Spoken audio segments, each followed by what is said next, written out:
আছেন, আশা করব সবাই সবার জায়গা থেকে ভালো আছেন।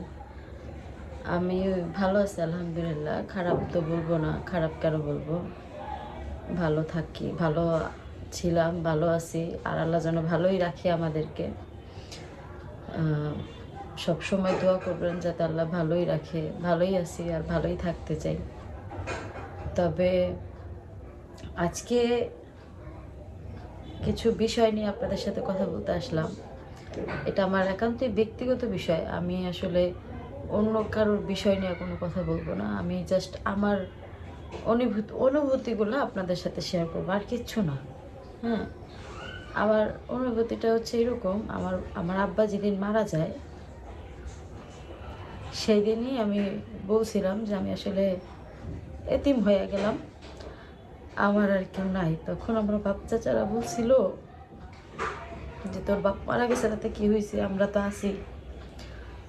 আর যখনই কোনো সমস্যায় পড়তাম আমার চাচাদেরকে ফোন করলে তারা আসতো। তখন মনে হইতো যে আসলে হয়তো চাচারা অনেক বেশি ভালোবাসে, প্রায়োরিটি দেয়, হয়তো বাবার অভাবটা আমাদের কখনো বুঝতে হবে না। কিন্তু তাদের যে আসলে আমার নিয়ে তাদের ভিতরে এত ক্ষোভ ছিল বা এত ক্ষোভ আছে, আমি আসলে কোনো দিন জানতাম না যে আমার নিয়ে আসলে তাদের ভিতরে এত ক্ষোভ। আমি ছোটবেলা থেকেই আমার এই বাপ চাচা যারাই আছে, চাচতো ভাই, চাচতো বোন, ফুফাতো ভাই, ফুফাতো বোন, সবার এত বেশি কাছের মনে হইতো, আমার এত বেশি ভালোবাসতাম। আমি সবার বিরুদ্ধে যাইয়া না তাদের জন্য করতাম। যেমন আমার বিয়ে হয় প্রথম 2013 সালে, 2014 সালে না যেন 15 সালে আমার ফুপু অনেক অসুস্থ হয়ে যায়। প্রথম সে ঢাকা শহরে আসে, সে ডাক্তার দেখাবে।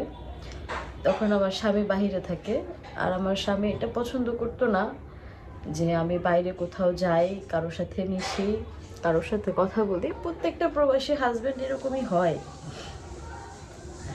সে আসলে এগুলো মানতেই পারতো না। আর সে আমার প্রতি অনেক পজেসিভ ছিল। আমি কখনো কারোর সাথে, সেটা হোক আমার আপন চাচতো ভাই, হোক আমার আপন মামতো ভাই, তাতে তার কিছু যায় আসে না, কিন্তু সে কারোর সাথে আমাকে মিশতে দিত না। তার একটা কথা, যতদিন সে প্রবাস থেকে না আসবে ততদিন আমি যেন কারোর সাথে না মিশি। আমার যদি কোথাও যাইতে হয় আমি যেন তাকে নিয়ে যাই, এটা তার একটা পার্সোনাল ওপিনিয়ন ছিল। আর ওই জায়গা থেকে আমি চাইতাম মেনটেন করতে। এমন অনেক সময় গেছে আমাদের বাড়ির অনেক প্রোগ্রামে আমি ছিলাম না, থাকতে পারিনি। টানা 9 বছর পর্যন্ত আমার চাচাদের সাথে আমার অত ভালো সম্পর্ক ছিল না। তারপর ওই প্রথম আমার ফুপু ঢাকা শহরে আসে ট্রিটমেন্টের জন্য। আমি আমার হাজব্যান্ডের বিরুদ্ধে যাইয়া আমার হাজব্যান্ডের অনেক বকা শুনছি। আমি এত বকা শুনছি, এত বকা শুনছি ধারণার বাইরে। তারপর আমি টানা প্রায় 15 দিন পর্যন্ত আমার হাজব্যান্ডের ফোনই ধরি নেই, যতদিন না পর্যন্ত আমার ফুপু সুস্থ হয়েছে, যতদিন পর্যন্ত আমার ফুপুর কাছে আসতে হয়েছে, যাইতে হয়েছে, তার ট্রিটমেন্টের জন্য কাজ করতে হয়েছে, ততদিন পর্যন্ত আমি আমার হাজব্যান্ডের ফোনই ধরি নাই। আমার হাজব্যান্ডের বিরুদ্ধে যাইয়া আমি আমার ফুপুর চিকিৎসা করাইছি। অপারেশন হয়েছে, ফুপু সুস্থ হইয়া বাড়িতে গেছে, তারপরে যাই আমার হাজব্যান্ডের সাথে আমি কথা বলছি।